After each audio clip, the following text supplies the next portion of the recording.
Hi, this thesis project is about the Auxin-Inducible Degradation system, AIDS system, and an on-off switch for transcription factor LIN-31 in the model organism C. elegans.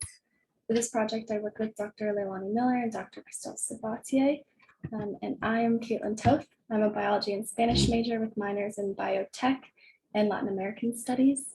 A little overview of this project. We're going to start with an introduction to C. elegans, the model organism, as well as a brief intro of volval development, transition into what the Auxin-Inducible Degradation system is, talk a little bit about the proof of principle and what would be needed to conduct the conditional degradation of the LIN-31 transcription factor, briefly talk about an experiment, which is using the transgenic strains that were a gift from UC Berkeley with auxin exposure and the results of that, as well as do a brief discussion.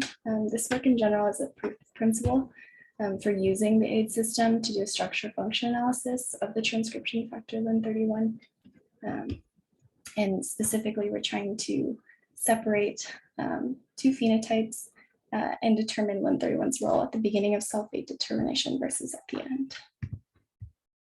So we're studying morphogenesis, which is looking deeply at volval development. Morphogenesis is organ development, and it's accomplished through growth, differentiation, and cell movement in the development of a new form. In C. elegans, there's 4 different larval stages. The one that we're most interested in is the second larval stage, because this is where reproductive systems develop. And so in this stage, volval precursor cells have to choose correct fates. And you can see on the leftmost panel, in panel A, the progeny for PNP, so posterior progeny cells, are supposed to be quiescent, so not develop, and the ones on the left, P and A cells, are going to become neuroblasts, and they do divide in the stage. But what happens in LIN-31 loss of function mutants is that during this L2 division, where they shouldn't be doing anything, they're actually dividing.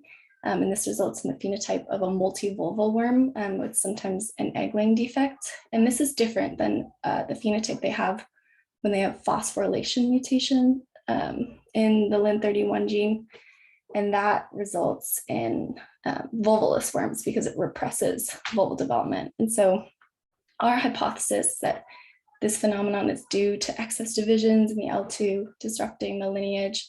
And we plan on studying it using the AIDS system. So what is the AIDS system?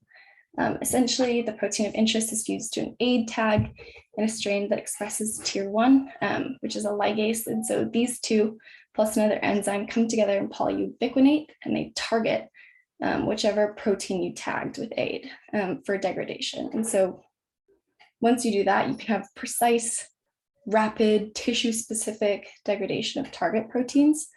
And do it in a quantitative fashion. So that's the system that we're planning on using.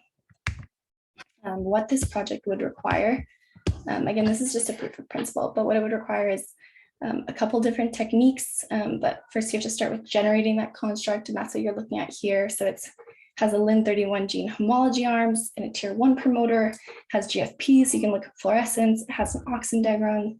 And then we're going to insert that into worms using the CRISPR-Cas9 system.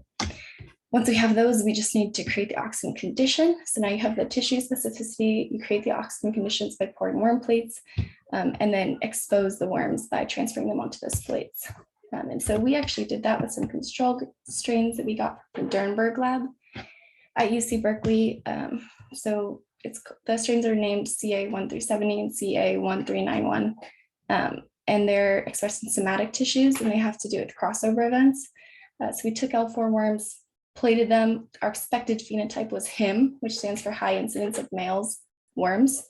And so we plated a bunch of worms, saw that HIM phenotype be expressed at the 2-hour and the 6-hour mark. We saw a little bit more of an increase, a 1.5-fold increase for CA1370 and a 2.5-fold increase for CA1391. Which shows us that there is a difference in the amount of time that auxin is exposed. But it's nice to know that the strains work, the auxin system works in our lab situations. And yeah, so that's sort of the project. That's what it's all about. This project is about genes and their functions and regulatory processes.